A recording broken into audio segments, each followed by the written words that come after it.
Bismillahirrahmanirrahim. Assalamualaikum warahmatullahi wabarakatuh. Teman-teman sekalian, hari yang indah sekali.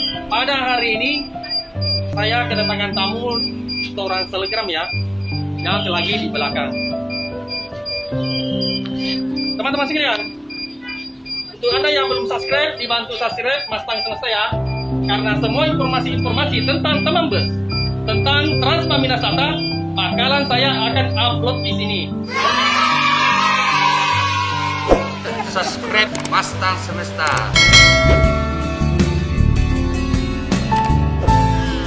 Hari ini saya ada di channel Mustang Semesta. Jangan lupa like, comment, and subscribe. Mustang Semesta mantap sekali. Subscribe.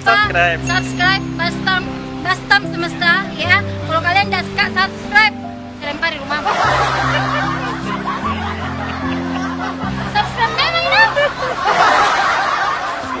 Hai teman-teman, jadi wajib banget nih kalian subscribe YouTube-nya Mustang Semesta. Terima kasih. Mas sekalian, saya kedatangan tamu seorang Selegram yang sangat terkenal.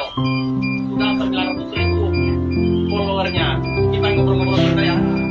Hai, nama saya Marcia Nisa. Jadi saya orang Makassar ya. Saya bertemu sama bapak ini sangat baik banget.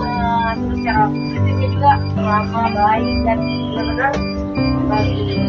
Teman-teman sekalian, beginilah antusias para pengguna Transma Minasata yang ada di Kota Makassar. Kita berharap bahwa rute-rute yang sebelumnya kita dialihkan bisa kembali ke rute yang normal. Beginilah antusias para pengguna Transma Minasata. Mudah-mudahan ini adalah hari menyenangkan bagi mereka dan bagi kita semua. Tetap semangat!